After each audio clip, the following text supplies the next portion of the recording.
Assalomu alaykum. Mening yoshim 9 da. 3-sinfda o'qiyman. Men Bitbekxan, Gaming va Nastinka UZB Liana Orgning yaqindoshlar bo'laman. Ismim Lobar. O'z nomimda qo'yibman. Men sizlarga ingliz tilidan so'zlar o'rgatishni boshlayman. Xo'p, kommentda yozib ketasizlar. Bir nuqta o'zbek tilida yozasizlar, xo'pmi?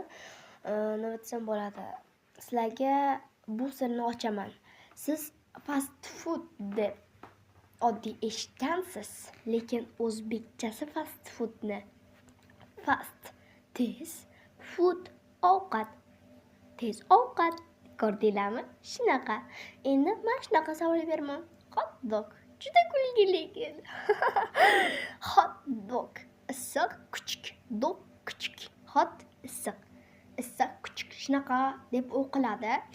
Yanada bilmadim. O'zlaringni o'qishlaringga qaraysizlar. Ingliz tilini yaxshi ko'radiganlar menga 8 ta yo'lakcha qoldiring. Bo'ldi.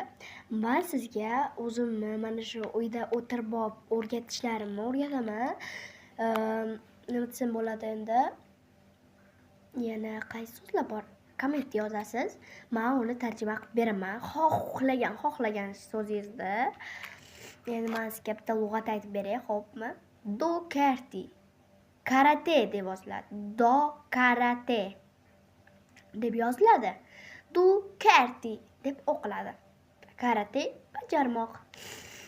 Do gymnastics. Do gymnastics deb yoziladi. Do gymnastics deb o'qiladi. Azizlarim, bu gimnastika bajarmoq. Gimnastikaga qatnaydiganlar bormi? Play ping pong. Play ping pong deb yoziladi. Play ping pong. Play ping pong deb aytiladi. Bu degani ma'nosi ping pong o'ynamoq. Ko'rdinglarmi? Ping pong o'ynamoq. Play volleyball. Play volleyball deb o'qiladi. Voleybol o'ynamoq. Shu bilan videomiz tugadi. Xayr. Aytgancha goodbye.